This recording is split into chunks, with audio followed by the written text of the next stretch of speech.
السلام علیکم ورحمۃ اللہ وبرکاتہ۔ معزز ناظرین کرام، آج کی ویڈیو میں روزہ افطار کرانے کے فضائل سماعت فرمائیں۔ کسی روزہ دار کو روزہ افطار کروانا بہت بڑی سعادت مندی اور اجر و ثواب کا ذریعہ ہے۔ احادیث مبارکہ میں روزہ افطار کرانے کے بڑی کثرت کے ساتھ فضائل منقول ہیں۔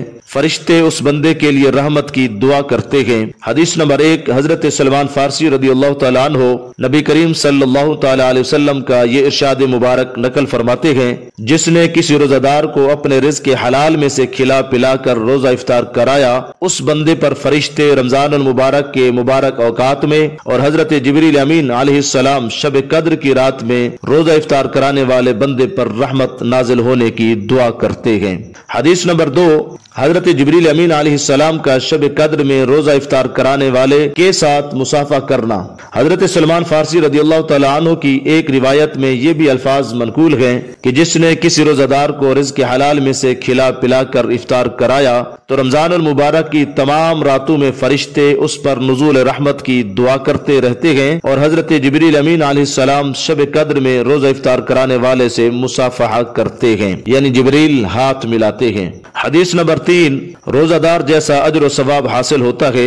حضرت زید بن خالد رضی اللہ تعالیٰ عنہ ارشاد فرماتے ہیں کہ نبی کریم صلی اللہ تعالیٰ علیہ وسلم نے ارشاد فرمایا، من فطر صائما او جہز غازیا فلہ مثل اجرہ، کہ جس نے کسی روزہ دار کا روزہ افطار کرایا یا کسی مجاہد کو اللہ کے راستے میں نکلنے کے لیے کوئی ساز و سامان دیا تو اس کو اس روزہ دار اور مجاہد کی طرح ہی روزہ رکھنے اور جہاد کرنے کے برابر اجر و ثواب ملتا ہے۔ حدیث نمبر 4، گناہوں کی مغفرت اور جہنم سے خلاصی۔ حضرت سلمان فارسی رضی اللہ تعالیٰ عنہ کی وہ طویل حدیث جس میں نبی کریم صلی اللہ تعالیٰ علیہ وسلم نے شعبان کی آخری تاریخ میں خطبہ ارشاد فرمایا تھا، اس میں آپ صلی اللہ تعالیٰ علیہ وسلم نے یہ بھی ارشاد فرمایا تھا، جس نے رمضان المبارک کے مہینے میں کسی روزہ دار کو افطار کرایا تو یہ اس کے لیے گناہوں سے مغفرت اور اس کی گردن کے جہنم سے آزاد ہونے کا ذریعہ بن جائے گا۔